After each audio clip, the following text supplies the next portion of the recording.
Across the country, gun violence is ravaging our communities. Hello, I'm Terrence Howard. No place is a better example of this than the city that I was born in, Chicago. You see, on any given day last year, 5 people were shot in the Windy City. And while every shooting has left many hopeless, each tragic loss has also ignited a community into action to save lives. Violence struck the south side of Chicago again.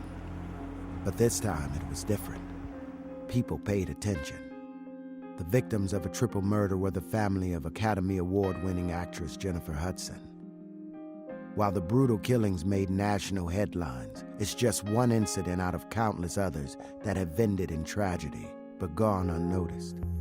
Back in April, 40 people were shot over one weekend. Then, just months later, 123 people were murdered over the course of a hot summer, nearly double the number of American soldiers killed in Iraq during the same time. Chicago neighborhoods are under siege. This is where the bullet came through the window at. Kids are losing their lives. We lost our only child to gun violence. My daughter was 10 years old. Families are left in mourning. You can see one bullet hole here, where he must have had his hand up. You know, don't shoot me, but they shot him anyway. And a community is fighting to stop the violence before their beloved city becomes murder capital of the United States. He got shot in his head. He was only 15. You gotta watch out for your life. It's pretty easy to get a gun. Pretty much everybody I know is in the game. It makes me nervous. Heart of the city, Chicago's war on violence. I am a poor, wayfaring stranger while traveling through this world of woe. Yet there's no sickness, toil, nor danger. He was not just my son, that was like my best friend. To which I go. Teresa Stokes is still learning to speak in the past tense about her 18-year-old son, Devin. She was a single mother of 3, and Devin became the man of their suburban Chicago home.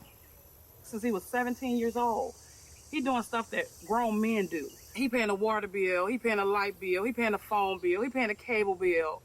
Devin was all set to go to college. He even earned a scholarship. But hanging out with friends one August night would change everything.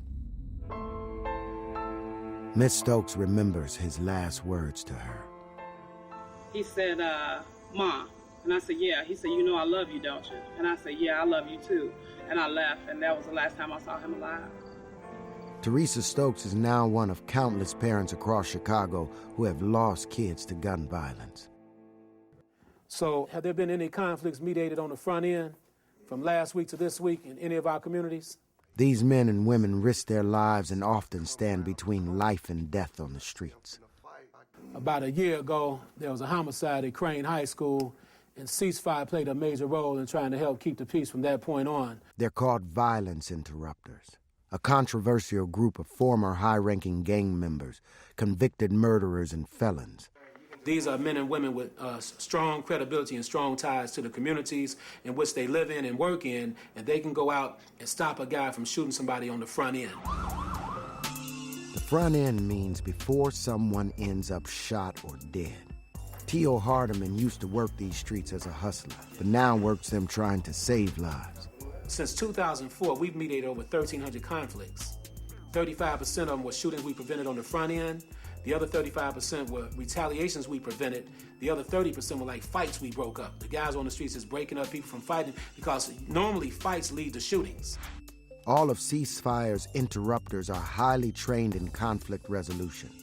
Amina Matthews, the daughter of infamous Chicago gang leader Jeff Fort, talked this man down from doing something that she says would have started a gang war. When blood gets spilled or something, you know what I'm saying, all you can really see is, revenge and, want to retaliate.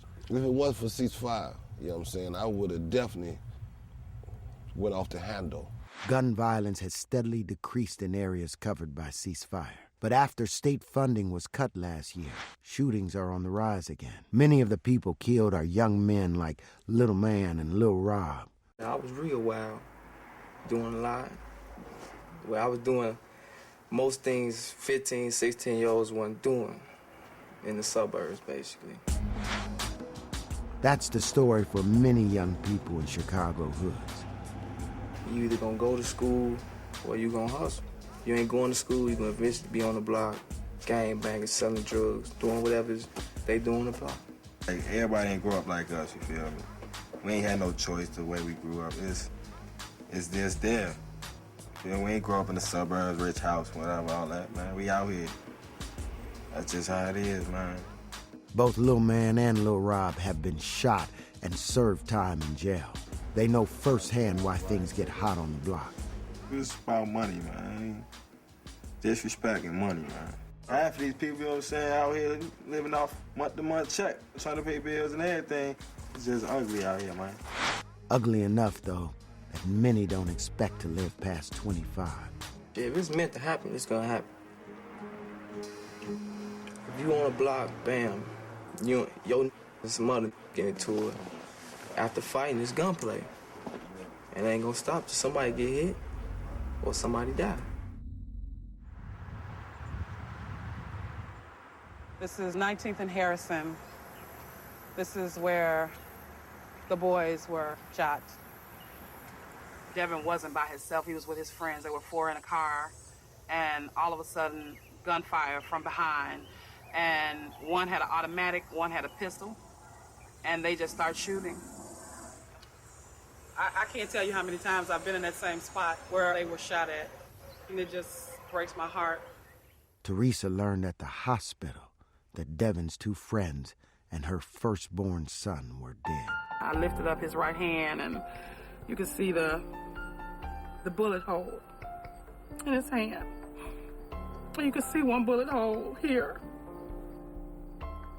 where he must have had his hand up. You know, don't shoot me, but they shot him anyway. And then I just laid on him, and I just said, you know, Devin, if you want to make God laugh, just tell him the plans you have for your life, because these were not the plans we had for your life. Sometimes because of so many shootings that are here, sometimes you believe that everybody has a gun.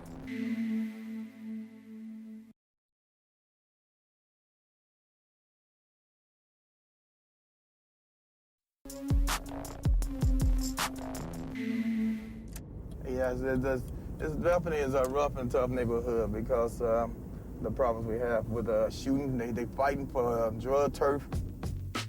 Officers Andre Green and Craig Like are on the front line of Chicago's war on violence. They're with the Chicago Police Department gang unit and patrol Inglewood. Part of Inglewood, I would say, is kind of a low-income area, high gang area. I would say probably the most violent area in the city of Chicago. For years, gangs have controlled some of Chicago's neighborhoods block by block. It is estimated that there are 40,000 gang members and about 14,000 police officers. It's real risky here. I mean, sometimes because of so many shootings that are here, sometimes you believe that everybody has a gun. Officer Green knows this all too well. He lost a partner when he was killed in a shootout. Out of the 443 homicides in Chicago in 2007, 3 out of 4 of them involved guns. And you're talking about assault rifles, Tech-9s, Uzis, AK-47s. When you come in contact with something like that, we might as well be shooting BBs at them or spitballs or something. You know, I do superintendent, and now he got us training for higher power weapons that maybe to help combat some of the problems we're having with the gangbangers and weapons they have out there. Just take a walk down some of Chicago's streets. These boarded-up houses are a reminder that the foreclosure crisis and economic downturn has hit Chicago hard. Everybody try to survive like everybody else. You gotta eat. This is hard to get jobs out of everything. You gotta do what you gotta do, you feel me? If you gotta hustle to get it, that's how you gotta get it. We stuck with what we got. We ain't complaining about, you know, the white man did this or somebody did that. Everybody got their own destiny and choose their own movement, you know what I'm saying? I mean, I'm not hurting, I'm not one. My family cool, so I guess I'm starving gracefully.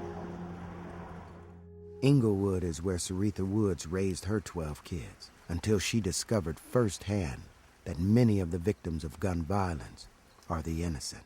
Her dream is to have her 10-year-old daughter, Saretha, back. Her nickname was Nugget. When I look at pictures, I just think about the time that I was with her.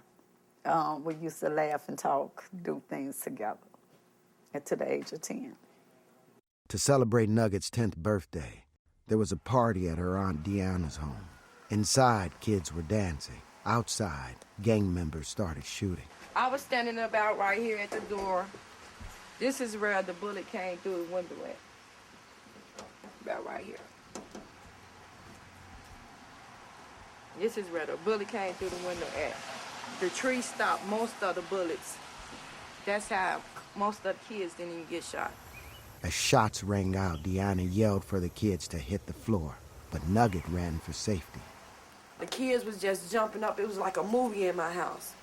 She was trying to get up and get to the kitchen because wasn't no bullets coming through the kitchen. They was all coming through the front.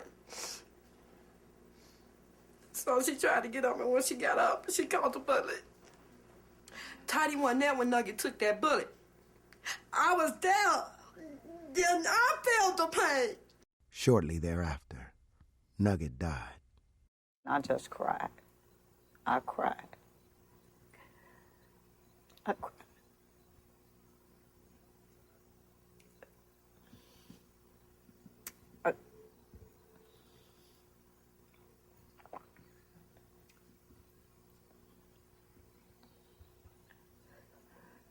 Didn't know something took it away from you.